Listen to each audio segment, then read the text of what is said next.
A Russian military train sits motionless on the tracks. 40 rail cars packed with ammunition, artillery shells, rockets, military equipment, worth tens of millions of dollars. Critical supplies desperately needed by Russian forces advancing across southern Ukraine. At 8 a.m., Russian soldiers begin unloading the cargo, but they're terrified. Beat for 2 days, American-supplied HIMARS rocket systems have been obliterating Russian supply lines. Just 48 hours earlier, Ukrainian forces destroyed an entire 40-car train at Brylivka station, killing 80 Russian soldiers in a single precision strike. The Russians know they're vulnerable, exposed, so they deploy smoke generators. Thick choking clouds of artificial fog blanket the entire station. A desperate attempt to hide from Ukrainian surveillance, to blind the precision weapons hunting them. At 11:20 a.m., an explosion, not from a Ukrainian missile, not from artillery. The Russian ammunition train detonates from within the smokescreen, ignited by their own protective measures. Soldiers scatter in panic. The train, still mostly loaded, begins moving back toward Crimea, leaving behind burning wreckage and shattered equipment. One mistake, one tactical error born from fear, and Russia just destroyed its own ammunition train, trying to protect it. This is the story of how desperation, poor training, and the psychological impact of precision weapons turned a routine supply operation into a catastrophic, self-inflicted disaster. To understand what happened at Kalanchak, you need to understand what had changed on the battlefield just weeks earlier. Late June 2022, 4 months into Russia's full-scale invasion of Ukraine, the war was grinding through its bloodiest phase. Russian artillery, vastly superior in numbers, was pounding Ukrainian positions with thousands of shells per day. Ukrainian commanders described it as artillery hell. For every shell Ukraine fired, Russia responded with 10. But Ukraine had a critical advantage Russia lacked: precision. On June 23rd, the first American M142 high-mobility artillery rocket system, HIMARS, arrived in Ukraine. HIMARS isn't just another artillery platform, it's a game-changer. Each launcher can fire 6 GPS-guided rockets with a range of 50 miles, hitting targets with pinpoint accuracy within 3 meters of the intended impact point. More importantly, HIMARS is mobile. Fire 6 rockets, relocate within minutes. By the time Russian counter-battery radar detects the launch site, the HIMARS is already gone. Ukrainian forces immediately began targeting Russian weaknesses: ammunition depots, command posts, logistics hubs, and railway stations. The psychological effect was devastating. For months, Russian forces had operated with near impunity behind the front lines. Ammunition depots were stacked in the open. Headquarters operated from known locations. Supply trains arrived on predictable schedules. HIMARS changed everything overnight. By late July 2022, Ukrainian forces were conducting what retired Australian Major General Mick Ryan called a strategy of corrosion, systematically destroying the logistical backbone of the Russian army. Bridges across the Dnipro River, destroyed. Ammunition depots in Novokakhovka, obliterated.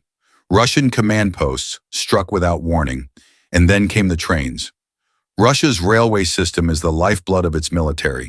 Vast distances, poor roads, massive logistics requirements. The Russian army moves by rail, tanks, artillery, ammunition, fuel, troops. Everything travels by train from Russia to the occupied territories.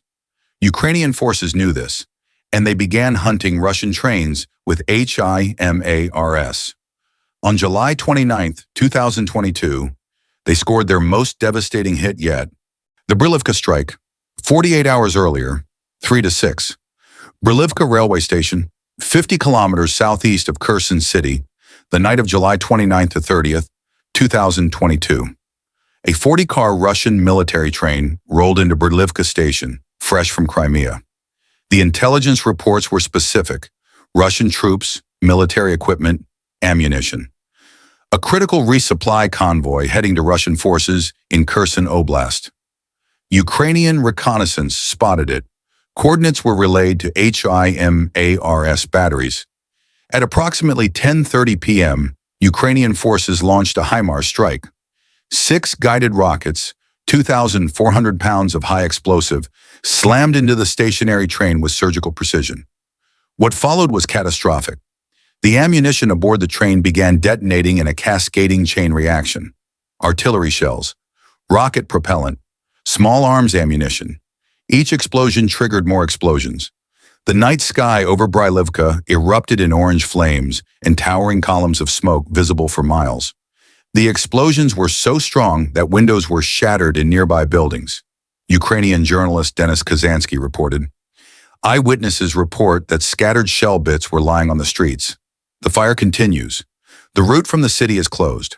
Anton Gerashenko, advisor to Ukraine's Minister of Internal Affairs, posted on Facebook, "The strike turned the occupiers' manpower into coals, their military equipment into piles of scrap metal, and their ammunition flew into the air." Ukrainian intelligence reported 80 Russian soldiers killed, 200 wounded, every locomotive driver and railway engineer who escorted the cargo, dead. More critically, the strategic impact was immense. 40 rail cars of ammunition, shells, rockets, fuel, gone in a single strike. Equipment Russia desperately needed to sustain its offensive in southern Ukraine, obliterated before it could even be unloaded. For Russian logistics officers coordinating supply operations across southern Ukraine, Brylivka was a nightmare scenario. Supply trains were now priority targets. Stationary trains at railway stations were death traps. Ukrainian HIMARS could strike with no warning from distances beyond the reach of Russian air defenses. Russian commanders issued new protocols. Trains must unload quickly, minimize time at stations, increase security. But they faced an impossible problem. How do you hide a 40-car train from precision weapons guided by GPS coordinates? How do you unload tons of ammunition quickly enough to avoid becoming a target? The answer, according to Russian field commanders, was smoke. Dense artificial fog to obscure visual observation, to confuse Ukrainian drone surveillance, to make targeting impossible. It seemed like a reasonable solution. 48 hours after Brylivka, another Russian train arrived at Kalanchak Railway Station, and the Russians were ready to try their new tactic. They had no idea they were about to destroy their own ammunition. The Kalanchak operation, 6 o'clock to 11 o'clock, July 31st, 2022. Sunday afternoon, a Russian military train arrives at Kalanchak Railway Station in occupied Kherson Oblast. The station sits approximately 40 kilometers from the front line, close enough to supply forward Russian units, but supposedly far enough behind the lines to be safe from Ukrainian artillery. Not from HIMARS. The train carries military equipment and ammunition. Sources vary on the exact contents, but intelligence reports confirm artillery shells, small arms ammunition, possibly fuel and military hardware. Russian logistics officers had learned from Brylivka. They delayed unloading until the next morning, allowing reconnaissance to sweep the area for Ukrainian surveillance. Security was tightened, sentries were posted, and they prepared the smoke. August 1st, 8 a.m. The unloading operation begins. Simultaneously, Russian forces activate smoke generators positioned around the station. Military-grade smoke obscurants, pyrotechnic devices that produce thick, artificial fog designed to block visual observation and infrared targeting. Within minutes, Kalanchak Railway Station disappears under a dense smoke screen. The train, the workers, the stacks of ammunition waiting to be unloaded, everything vanishes into a choking gray cloud. From above, Ukrainian reconnaissance drones see nothing but smoke. From a distance, the station is invisible. The Russians feel safe. But smoke doesn't just hide things. It also traps heat. It obscures visibility for everyone, including the Russian soldiers trying to unload ammunition in the middle of it. And when you're working with explosives in zero visibility conditions, surrounded by pyrotechnic smoke generators producing intense heat, mistakes happen. 11:20 a.m. 3 hours into the unloading operation, an explosion rips through the work area. According to Ukraine's main directorate of intelligence, it was impossible to determine the exact source of the explosion due to the dense smoke screen. No Ukrainian strike was detected on radar. No HIMARS launch was observed. No artillery reported firing on Kalanchak that morning. The explosion came from within the smoke. Intelligence analysis suggested two possible causes. First, careless handling of ammunition during unloading. Soldiers working in near-zero visibility, surrounded by smoke, unable to see what they're doing. Shells dropped. Ammunition mishandled. One spark in the wrong place. Second, fire caused by the inept use of pyrotechnics during the creation of the smokescreen. Military smoke generators produce intense heat, hot enough to ignite fuel, ammunition propellant, even wooden packing crates if positioned incorrectly.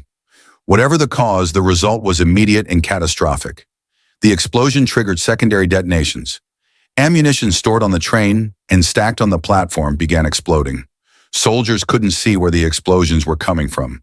They couldn't coordinate a response. They couldn't even tell how bad the damage was through the smoke.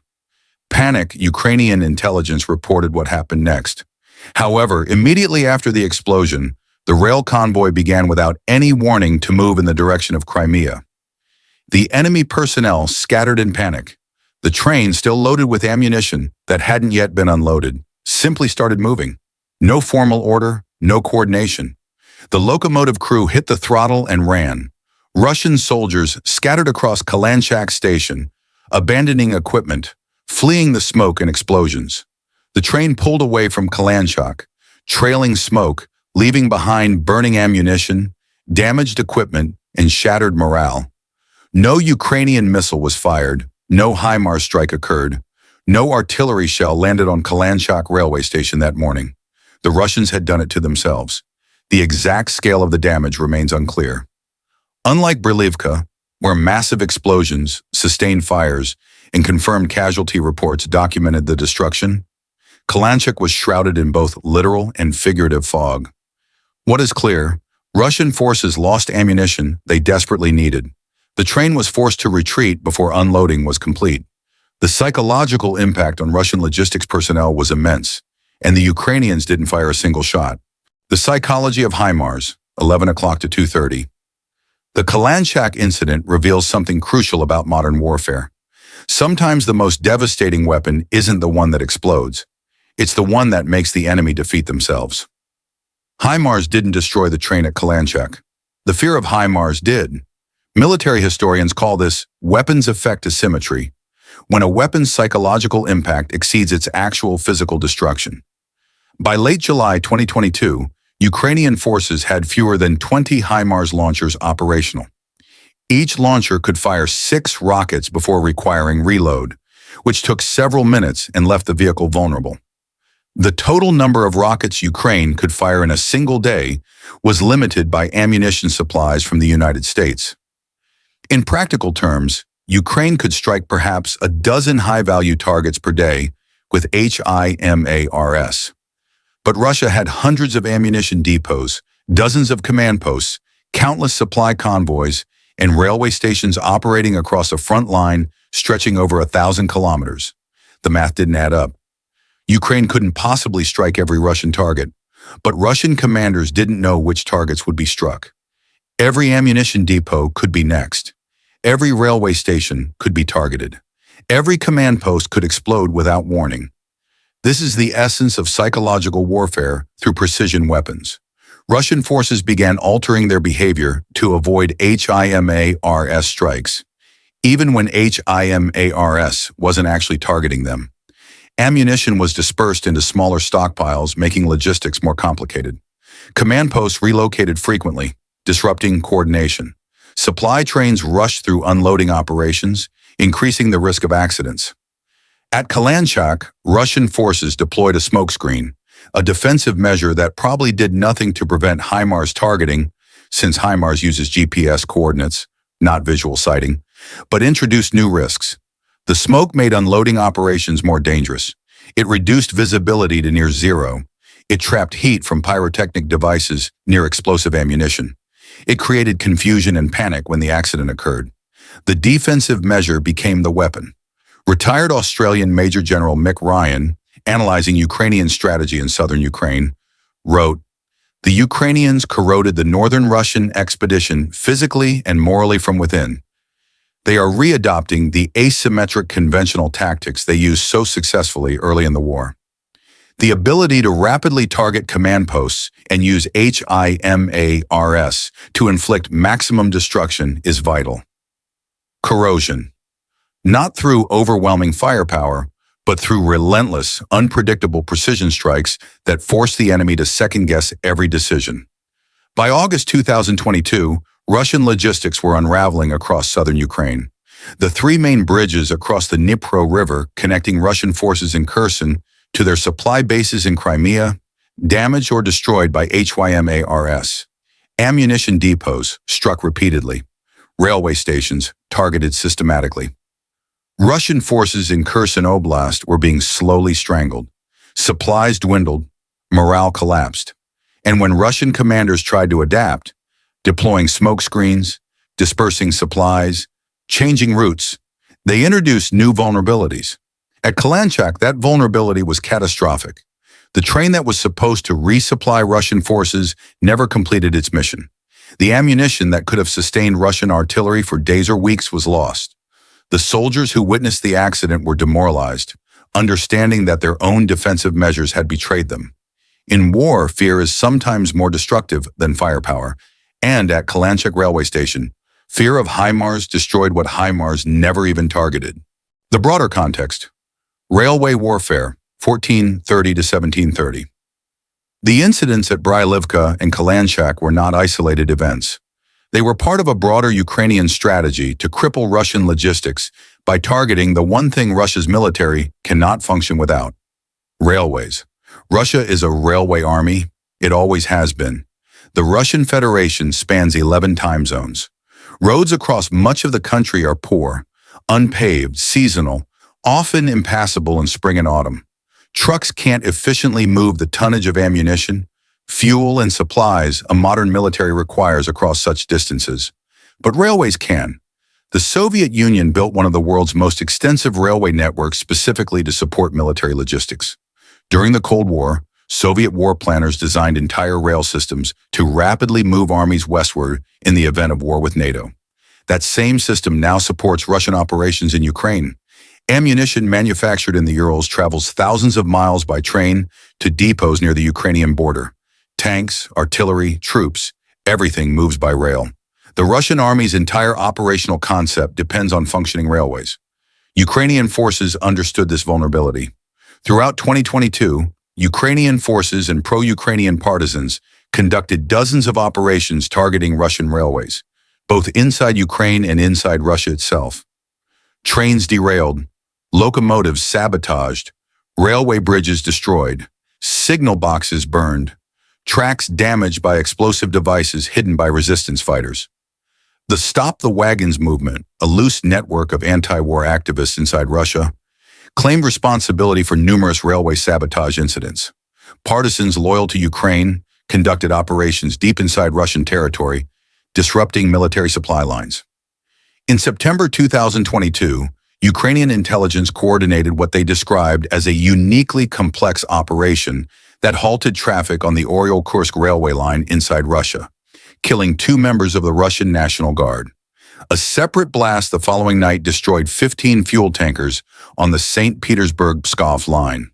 These weren't just tactical victories. They were strategic nightmares for Russian logistics. Every train delayed is ammunition that doesn't reach the front.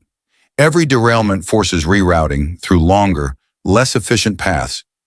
Every railway worker killed or injured reduces Russia's capacity to operate the system. And every incident increases fear among Russian railway personnel, who began refusing assignments to occupied territories or demanding hazard pay. By autumn 2022, the cumulative effect of railway disruption was crippling Russian operations in southern Ukraine. Ammunition shortages forced Russian artillery to reduce fire rates. Equipment couldn't be replaced. Troop rotations were delayed. Russian forces in Kherson, cut off by destroyed bridges and disrupted rail lines, were slowly starving. On November 9, 2022, Russia announced the withdrawal of its forces from Kherson City, the only regional capital Russia had captured during the invasion. The official Russian statement cited difficult conditions and the need to preserve the lives of personnel. The reality, Russian logistics had collapsed. The railway system couldn't sustain operations. HIMARS and Ukrainian strikes had severed supply lines beyond repair. The incidents at Brylivka and Kalanchak were early warning signs of a systemic failure that would force Russia's first major territorial retreat of the war. The aftermath and lessons. The destruction at Kalanchak Railway Station was never officially confirmed by Russian sources.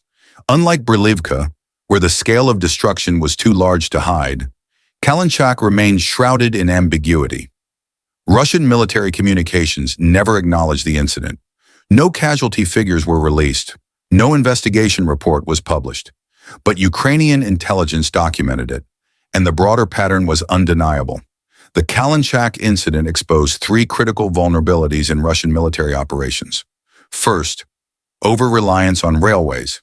When Ukrainian forces systematically targeted rail logistics, Russia had no effective backup plan. Road transport couldn't handle the volume.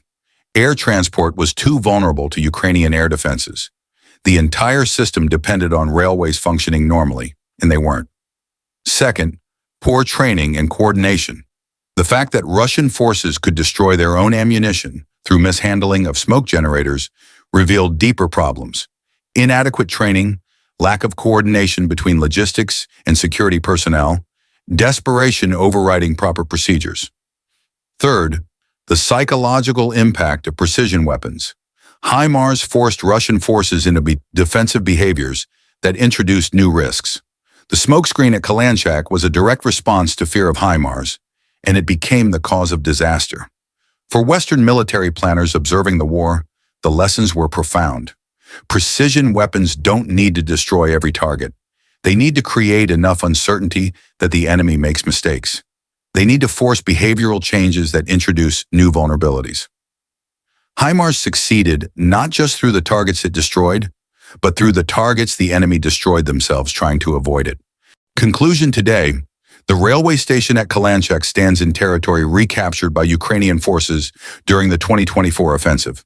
The tracks are damaged, the platforms are scarred, the station building bears the marks of war, but what happened there in August 2022 remains a perfect illustration of how modern warfare has changed. This wasn't a story about overwhelming firepower. It wasn't about superior technology destroying inferior opponents. It was about precision, psychology, and the cascade of consequences that follow when fear overrides training. A 40-car train loaded with millions of dollars of ammunition was destroyed, not by enemy fire, but by the desperate measures taken to avoid it. For the Russian soldiers at Kalanchak, the lesson was brutal. Sometimes the greatest danger isn't the weapon pointed at you. It's the panic that weapon creates, the mistakes you make trying to survive. For Ukrainian forces, Kalanchak confirmed what they'd suspected. They didn't need to destroy every Russian supply train. They just needed to make the Russians believe they could. Fear would do the rest. In the spring of 2024, the United States announced additional HIMARS deliveries to Ukraine, bringing the total to well over 30 systems.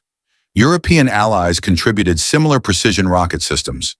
The arsenal that had terrified Russian logistics in 2022 was expanding, and somewhere in occupied Ukraine or inside Russia, Russian logistics officers are planning the next supply convoy, calculating risks, deploying countermeasures, hoping their protective measures don't become the weapons that destroy them.